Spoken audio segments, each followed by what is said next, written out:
A common assumption is that all white sugar is derived from sugar cane, but 30% of the world's white sugar supply comes from the sugar beet. While sugar cane grows only in tropical climates, the hardier sugar beet can be cultivated in cooler regions and in poorer soil. It takes about 7 beets to produce a kilogram of sugar. The byproducts of processing, molasses and beet pulp, are used for animal feed. The processing of sugar beets yields various grades of sugar. The lower ones are reprocessed to become white sugar. Farmers plant beet seeds in the spring and harvest the mature crop in the fall. Mechanical harvesters attack 6 rows at a time.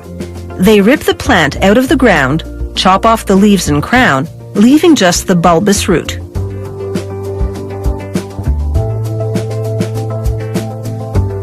A beetroot typically weighs about 900 grams. 17 to 18% of that is sucrose, which is sugar. A loader transfers the harvested beets into trucks. The loader's sieve removes about a third of the soil along the way.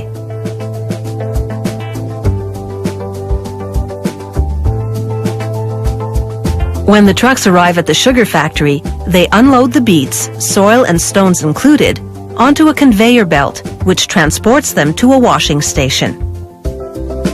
First, they head into a revolving drum, where, under a shower of water, the beets rub against each other, dislodging the soil. The water flow floats the beets, which then exit the drum. The stones stay behind, collected in separator buckets along the edge. A screw conveyor moves the beets to a transfer system, which brings them inside the factory to be processed into sugar.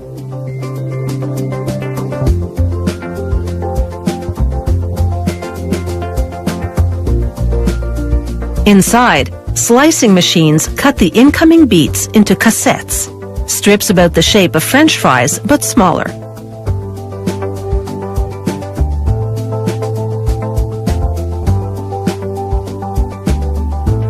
The cassettes travel on a conveyor belt into a large tank of hot water where they soak for a few minutes.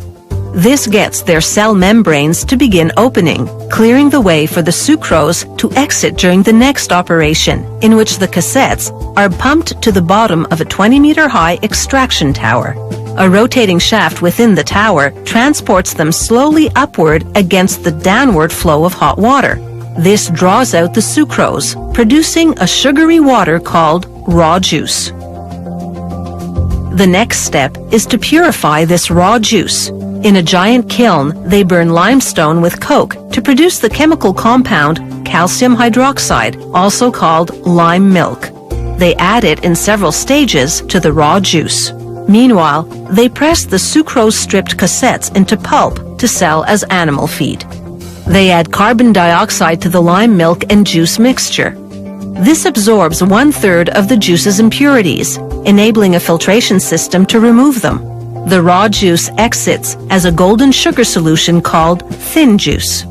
The thin juice then enters a 6-step evaporation process, which reduces it to a thick syrup-like juice. From there, they pump it into a 4-phase crystallization system. In phase 1, they heat and add seed crystals.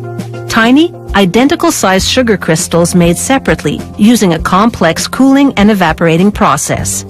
As the water in the juice evaporates, about half the sucrose crystallizes, growing the seed crystals. Then a centrifuge machine separates the crystals, called refined sugar, from the remaining syrup. The syrup goes through this crystallization centrifuge process 3 more times, producing a lesser grade of sugar each time. The factory dissolves and recrystallizes the lowest 2 grades. The 2 highest grades of sugar go into dryers, on the way passing through a screening machine, which separates any crystals which are too large. The factory dissolves these crystals, then puts the sugary liquid through the crystallization process again. So in the end, there are 2 grades of beet sugar, which go into silos where they're stored until it's time to package them for sale, as refined sugar and white sugar.